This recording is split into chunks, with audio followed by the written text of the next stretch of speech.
موږ له چاندام کړل موږ په خپل روپو باندې چکدرې ته دا ټرانسفارمر وړو هغوی زموږ دومره نه راځي چې موږ له ټرانسفارمر را کوز کړي او موږ له ټرانسفارمر راکړي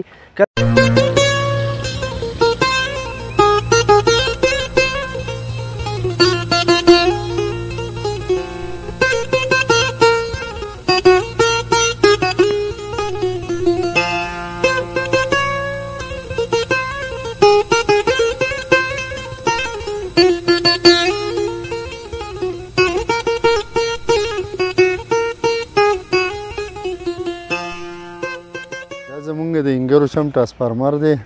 او دا تقریبا د 3 هفتې کېږي چې 3 هفتو راهیسته خراب دی او مونږ د وابډا والا ته څو پیرې وایو خو هغوی څوک هم نه راځي چې یاره دا راکوز کړي او ویسي کسان یې مونږ ویسو او بل ټرانسفارمر د هغه ځایګې نه راوړو کله یوه بانه کوي کله بله بانه کوي مونږ ورته څو پیرې وویله چې یاره دا ټرانسفارمر زمونږ راکوز شي او مونږ یې ویسو دا خلک دی ټول غریبان خلک دی په تیاره کې دی او هغو کله څه بانه او کله څه بانه کوي او راځي نه چې یاره دا ټرانسفارمر دغه کې 3 هفتې کېږي تقریبا محلې ټرانسفارمر خراب شوی دی تقریبا د 3 هفتو نه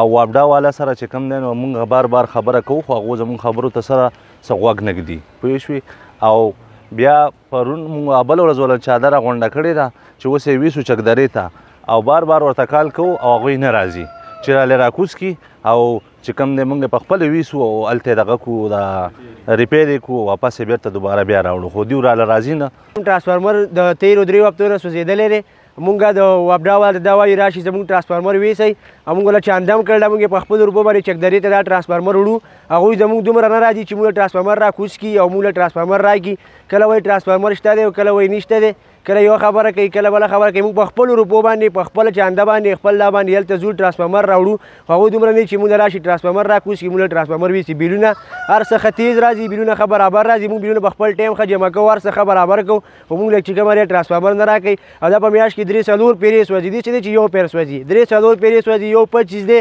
سویم کال دی چې موږ ته هغه کوو چې موږ ټرانسفارمر بدل کوي 50 ته واړوئ دغه 25 راته راکوي اوس هغه 25 موږ نه راکوي پته نه لګي چې دا به څه چلي زموږ څه دا ظلم روان دی زموږ څه دا ظلم کېږي موږ له ټرانسفارمر ولې نه راکوي